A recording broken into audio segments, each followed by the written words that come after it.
sidang perdana pada hari ini. Apa kabar, dokter? Baik, alhamdulillah. Semangat semuanya, semangat. Oke, izin. Dokter, pada hari ini telah selesai menyelenggarakan atau mengikuti sidang perdana. Bagaimana? Apa tanggapan dan mungkin bagaimana perasaan dari Dokter Tifa sendiri pada sidang perdana pada hari ini? Iya, justru kalau saya malah sangat gembira adanya sidang ini ya. Karena tadi kalau melihat dari materi-materi dakwaan tadi, berarti sidang ini kemungkinan akan berjalan lama.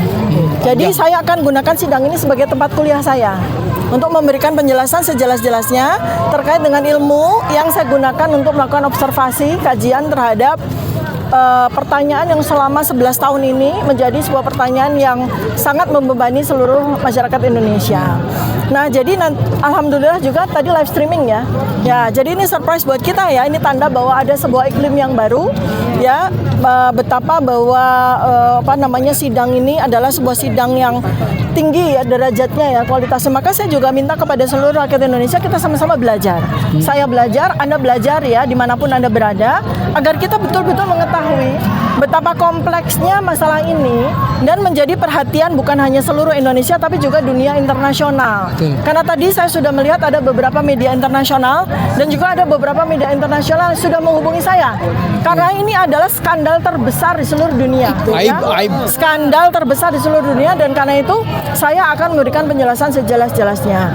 Jadi seperti yang advokat kami sampaikan berdasarkan pengalaman mereka ya, selama ini sudah beratusan kali ya mengawal kriminalisasi para aktivis dan sebagainya. Dengan 20 saksi saja itu akan makan waktu 1,5 tahun. Dengan ini 130 saksi. Ya, 709 dokumen, ya, lebih dari 30 ahli. Kira-kira kalau kita hitung secara probabilitas akan makan waktu antara 3 sampai 5 tahun. Dan saya dengan senang hati akan bersedia untuk setiap hari Kamis memberi kuliah di sini kepada kita semuanya ya. Satu demi satu nanti semua jawaban atau penjelasan saksi ya yang ada di BAP itu 1,5 meter. Nanti kita akan belajeti satu lembar demi satu lembar. Dan seluruh saksi yang ada, kemarin kita juga sudah simulasi dengan para advokat kami ya.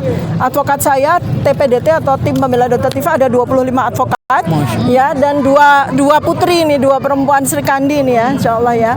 Jadi kami sudah bersepakat bahwa kami minta diberi ruangan seluas-luasnya untuk melakukan exercise, pengkajian, pendalaman ya kepada para saksi yang hadir, beserta dengan berita acara mereka masing-masing. Ya, kami tidak akan melepaskan saksi sebelum kami puas. Ya, kalau perlu sampai berhari-hari satu saksi akan kami layani. Maka insya Allah ya kami akan jaga stamina kami, jaga kesehatan ya. Agar ya. Jadi satu saksi kalau mau 3 hari ya 3 hari. Kalau mau 24 jam kali 3 hari ya kita akan jalani. Ya. Demikian juga harap ingat ya bahwa mereka sendiri ya pihak dari Joko Widodo maupun dari kepolisian sudah menghadirkan 709 dokumen. Ya, untuk itu kami tidak perlu. Kami cukup melakukan cross examination terhadap 709 dokumen. Dan dengan itu mohon maaf akan ada pihak yang sangat ketakutan. Ya, akan ada pihak yang sangat ketakutan terhadap bagaimana nanti kami akan menguliti kata demi kata, angka demi angka, tanda tangan demi tanda tangan, setiap spesifik artefak yang ada di setiap dokumen tersebut akan kami kuliti habis-habisan. Mantap. Hidup Dokter Tifa. Dokter Tifa, tadi kita mengikuti jalannya sidang perdana dan kurang lebih 2 jam. Tadi kami juga menyaksikan Dokter Tifa serius sekali mencatat poin-poin dakwaan. Mungkin bisa secara general, apa saja poin-poin yang dicatat oleh Dokter Tifa dalam dakwaan yang disampaikan oleh JP pada hari ini? Ini dokter beneran kan? Yang menarik adalah besok ini saya di sidang ya. Besok saya sidang S3 nih, besok pagi persis. Ya. Jadi gini, saya kan menyimak dengan seksama dari sekian puluh halaman surat dakwaan saya gitu. Intinya sebetulnya adalah mereka itu intinya adalah soal foto. Foto yang ada di benda digital yang beredar di internet selama bertahun-tahun. Oh, yang dari Dian Sandi? Bukan, yang bertahun-tahun, bahkan sejak tahun 2022 ya, itu kan beredar benda digital itu. Yang sebagian orang mengatakan itulah ijazah Jokowi.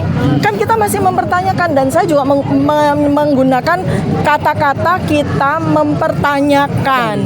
Nah, dari artefak benda digital yang so-called atau disebut oleh kebanyakan orang sebagai dokumen ijazah Jokowi, saya hanya menggunakan ilmu saya di dalam artefak semuanya, yaitu apa? Foto. Karena itulah domain saya, keahlian saya sebagai dokter dalam bidang anatomi morfologi. Nah, dengan penelitian yang saya lakukan 1 tahun ini sampai kemudian sudah saya presentasikan pada sidang Citizen Lawsuit di Solo ya bulan Februari 2026, saya katakan bahwa andai kata foto ini kita komparasikan dengan perhitungan probabilitas Bayesian mathematics, maka foto ini 92,37% berbeda dengan foto mantan presiden yang namanya Joko Widodo. Nah, ini adalah domain saya. Jadi silahkan saja nanti gunakan juga alat yang sama, metodologi yang sama. Seperti itu. Jadi nggak ada hubungannya dengan fitnah, nggak ada hubungannya dengan pencemaran nama baik. Ya, saya tidak melakukan pencemaran nama baik, saya meneliti foto. Kalau yang merasa punya foto ya silakan tunjukkan kumisnya. Kalau dia merasa itu foto dia, silakan tunjukkan kacamata minus berapa. Ya, karena nanti kalau memang foto itu akan dipertanyakan dan dia mengakui bahwa foto itu miliknya, ya, foto dengan kacamata, dengan kumis, ya, dengan gigi yang berbentuk demikian, dengan rahang yang berbentuk demikian, dengan garis, ya apa namanya, os occipital ya, jadi kerangka otak itu yang membuat kita itu punya garis belah tengah atau garis belah pinggir itu bukan karena kita suka-suka, bukan, tapi karena struktur tulang otak kita. Maka kita akan lakukan pemeriksaan dengan neuroimaging untuk melihat tengkoraknya itu menghasilkan rambut itu garis belah tengah atau garis belah pinggir. Ya, satu, maka kita akan hadirkan dokter ahli bedah saraf. Dan kita minta untuk yang bersangkutan melakukan neuroimaging untuk membuktikan bahwa oh saya dulu pernah belah tengah di tahun 1985, lalu tiba-tiba sampai tua saya belah pinggir. Nah, kita buktikan pada tulang otaknya. Satu. Kemudian soal kacamata. Ini bukan soal kacamata ini fashion dan sebagainya. Ini soal gangguan refraksi mata. Ya, kalau seorang mahasiswa itu menggunakan kacamata, itu sudah pasti matanya minus atau miopia. Dan itu bukan sekedar bahwa oh kacamata saya pecah lalu saya tidak mampu membeli lalu kemudian tiba-tiba sembuh dari miopnya. Maka nanti saya akan hadirkan juga sebagai ahli dokter spesialis mata, spesialis gangguan refraksi. Bukan hanya untuk membuktikan lensanya itu minus berapa di masa lalu, tapi juga akan memperlihatkan fundus okulinya. Ya, saraf matanya itu akan terlihat bahwa suatu ketika dia pernah minus berapa. Dan kenapa tiba-tiba kemudian tidak berkacamata? Apakah ada intervensi laser tahun berapa? Maka kita nanti akan minta medical recordnya. Karena satu-satunya cara untuk bisa membuang atau menghilangkan miop atau gangguan refraksi seseorang itu satu-satunya cara dengan laser. Bukan dengan cara kacamatanya pecah lalu sembuh. Ya, jadi kita akan menggunakan sebuah alat pemeriksaan canggih untuk memastikan bahwa matanya benar-benar rabun atau tidak. Ya, dan ketika kemudian sembuh, lalu kemudian sejak 2005 ketika yang bersangkutan itu menjadi wali kota, lalu menjadi gubernur, lalu menjadi presiden, sama sekali tidak pernah menggunakan kacamata. Satu-satunya cara untuk menghilangkan penggunaan kacamata itu hanya dengan laser, dengan LASIK. Nah, kita akan minta medical record. Kita akan minta metadata medical record dari rumah sakit seluruh Indonesia di mana pernah mengoperasi LASIK yang bersangkutan ini. Mantap. Ya, itu aja kalau saya domain saya itu. Nah, ilmiah.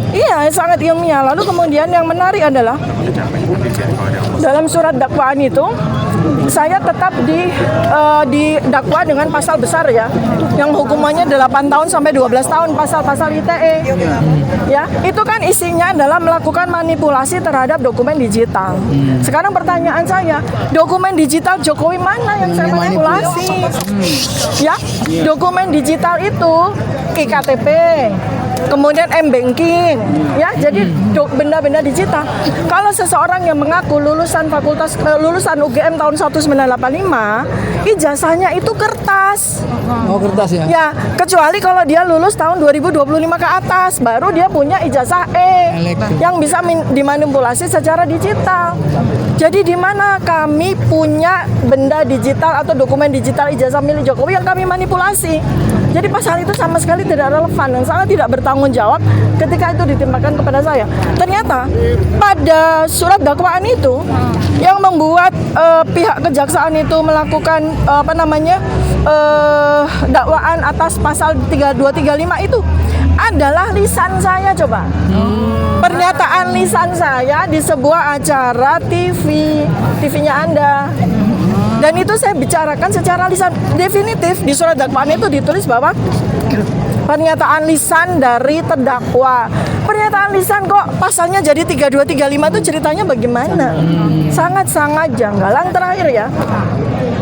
Ketika terakhir ya, kemudian kami meminta hak kami yang sudah kami minta sejak seminggu yang lalu ketika ditetapkan jadwal sidang ini ya, jadwal sidang ini minggu yang lalu kami diberikan surat panggilan sebagai tersangka. Saya bukan terdakwa ya, tersangka. Itu saya punya hak untuk para advokat, saya juga punya hak untuk menerima seluruh BAP yang bermeter-meter itu.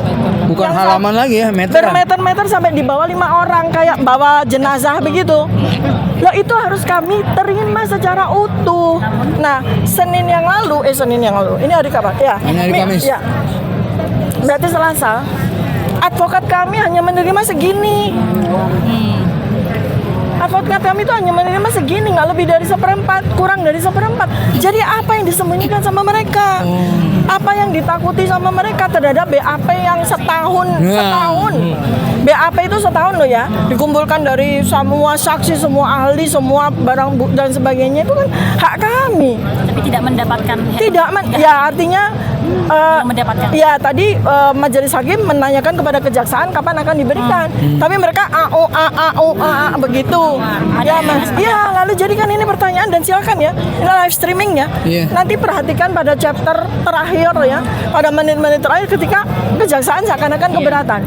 Dan sampai kemudian mempertanyakan pasal di dalam KUHAP, sehingga advokat kami tanya, ini majelis ini akan menggunakan KUHAP atau sengaja untuk melanggar KUHAP? Kalau memang kita tegakkan hukum, maka kita gunakan KUHAP. KUHAP itu ya mengatur bahwa advokat saya mempunyai kesetaraan yang sama dengan jaksa maupun hakim, yaitu menerima semua berkas acara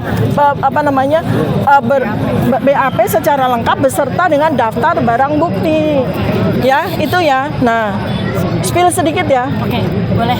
Apa yang pada saat saya dipanggil oleh kejaksaan, dilimpahkan, diserah terima, ada beberapa sampel barang bukti yang diberikan kepada saya. Yang mengherankan ini supaya saya spill sama mereka kebingungan.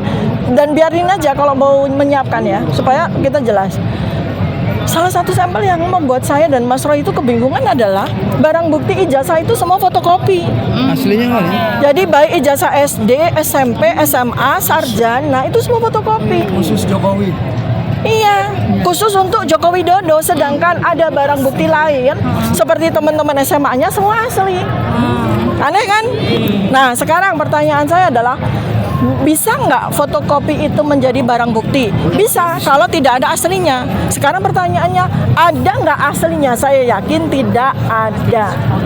Karena sidang KIP ya, yang doktor ya, ilmu intelektual publik seperti saya, Pak Dr. Bonatwa Silalai dan Bu Dr. Leonie Lydia sudah memberikan pernyataan bahwa UGM pun ketika melakukan legalisir terhadap fotokopi ijazah Joko Widodo untuk dipakai tahun 2025, tahun 2005, tahun 2010, tahun 2012 gubernur, 2014 mereka hanya menerima fotokopi.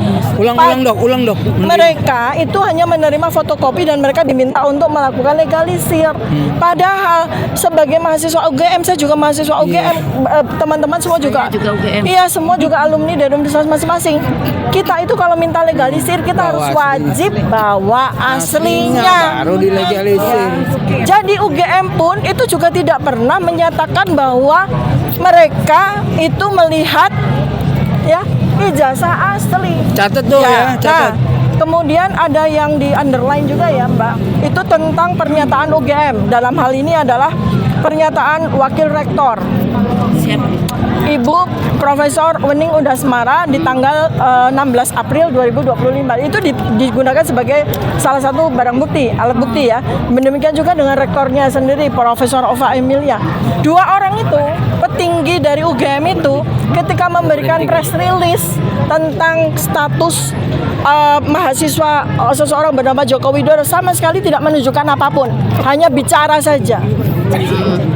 Ya, hanya memberikan pernyataan lisan, sama sekali tidak menunjukkan bukti bahwa orang bernama Joko Widodo itu ya memiliki ijazah. Dia ya berkali-kali dia memberikan pernyataan itu hanya mengatakan bahwa saudara Joko Widodo adalah lulusan Fakultas Kehutanan UGM, sama sekali tidak menunjukkan bahwa kami menerbitkan Nomor sekian. ijazah kepada saudara Joko Widodo, ya kan seperti itu. Lalu saya juga kemudian tadi terpikir ya bahwa kalau pihak UGM yang kemudian menjadi institusi yang dianggap punya eligibilitas, legitimasi, legalitas untuk menyampaikan apakah saudara Joko Widodo itu benar-benar lulusan Fakultas Kehutanan UGM tahun 1985, maka yang berhak memberikan statement bukan rektor yang sekarang, tetapi rektor yang Pada masanya. pada masa 1985. Dan itu salah satunya yang sayangnya beliau itu mencabut pernyataannya adalah Profesor Sofyan Effendi, ya, bukan Rektor Ova Emilia. Ya, jadi itu ya yang Ada harus poin-poin yang ada. Iya. Kami dengan senang hati nanti kita sama-sama kuliah ya. Bukan saya dosennya, tapi majelis ini adalah ruang kuliah kita semua. Dokter, berkaitan dengan hal ini saya ingin juga bertanya dengan kuasa hukum dari Ibu ini ataupun juga Kak Karina. Ini minggu depan akan ada sidang lanjutan begitu. Yang ingin saya tanyakan adalah bagaimana persiapan dan mungkin strategi pembelaan seperti apa yang mungkin bisa di-spill gitu untuk menghadapi sidang-sidang ke depan. Mungkin Nur Aini atau Kak Karina bisa menjawab. Bu Dokter. Baik, untuk menghadapi sidang ke depan, kami sudah pastinya merapatkan barisan untuk menghadapi sidang minggu depan. Dan bukti yang kita terima itu harus kita dapatkan untuk dapat kita diskusikan dan kita untuk melakukan perlawanan. Oke. Lalu kalau boleh tahu mungkin dari Ibu Aini ataupun juga Dokter bisa menjelaskan juga bahwa apakah dalam sidang-sidang ke depan pernyataan-pernyataan ataupun juga argumentasi yang disampaikan sebelumnya tetap disampaikan seperti apa sebelumnya atau akan ada sesuatu yang diklarifikasi? Iya, banyak keanehan-keanehannya. Seperti misalnya tuduhan itu kan harus bertuduhan ya. Seseorang melaporkan itu kan kalau dalam bahasa hukum ya, itu kan ada locus delicti, ada tempus delicti. Ini locus delictinya tuh pindah-pindah. Di antara 26 April 2025 hingga setidak-tidaknya tanggal 1 Mei 2025. Lalu berubah lagi. Di antara 26 April 2025 hingga setidak-tidaknya 21 Mei 2025 atau di antara itu. Padahal Pak Joko Widodo melaporkan kami di tanggal 30 April 2025. Bagaimana bisa locus delictinya mundur maju? Apakah ada peramal di situ? Apakah pakai mesin waktu? Aneh banget itu. Aneh sekali yang dirasakan dan juga dipikirkan oleh Dokter Tifa gitu. Nah, saya ingin juga bertanya Dokter. Sangat tertantang ya. Karena mantap. ada kejanggalan-kejanggalan kita tertantang sekali. Belajar membuktikan Sesuai dengan bersama. poin-poin yang tadi disampaikan oleh Dokter Tifa, ada beberapa poin dakwaan yang tidak sesuai, kejanggalan begitu. Dokter Tifa sebelumnya sempat menyatakan bahwa optimis bahwa untuk persidangan ini akan berjalan sesuai dengan mungkin yang ekspektasi dari tim Dokter Tifa sendiri. Setelah dakwaan ini seperti apa? Apakah masih sama? Ya, pertama adalah kan tadi ada kejanggalan, ada ketidakjelasan dan ada keraguan dari kejaksaan untuk memberikan BAP kepada kami. Ini wajib pemerintah turun tangan. Ya, wajib pemerintah turun tangan di sini. Ya, karena harus ada otoritas yang katakanlah membantu kami untuk mendapatkan BAP itu secara lengkap. Kalau pihak kejaksaan mau menutupi harus ada otoritas tertinggi lagi untuk memaksa kejaksaan untuk memberikan BAP secara lengkap kepada kami. Ya, itu kami mohon di sini ya, pemerintah Republik Indonesia mohon bantuannya ya, karena kami tadi mendapatkan sebuah perlakuan yang tidak sewajarnya secara hukum. Ya, terjadi diskriminasi. Di mana ada 3 komponen ya pada penegakan hukum itu, ada hakim, ada advokat, ada jaksa. Tetapi advokat kami tidak menerima berkas yang sama, BAP yang sama seperti yang sudah diterima oleh hakim maupun oleh jaksa. Diskriminasi itu dan tidak boleh terjadi. Ya. Publik ini sempat menanyakan berkaitan dengan adanya posibilitas ataupun juga kemungkinan Dr. Diva mengajukan RJ. Iya. Oh ya. Seperti apa ini mungkin bisa jelaskan? Ya, tadi pada sesi terakhir ya, majelis hakim bertanya kepada saya, apakah saya memahami dakwaan? Ya, secara bahasa ya saya memahami karena itu pakai bahasa Indonesia bukan pakai bahasa planet. Secara bahasa saya memahami, tetapi secara substansi hukum tentu saja saya membutuhkan konsultasi kepakaran dari para ahli hukum saya, para advokat saya, itu seperti itu. Lalu kemudian pertanyaan berikutnya ini terakhir ya, terakhir boleh? Oh ya. Ya, jadi saya tadi ditanya apa tanggapan dari terdakwa ya, saya katakan saya tidak menerima restoratif justice Hidup Dr. Diva. Mantap.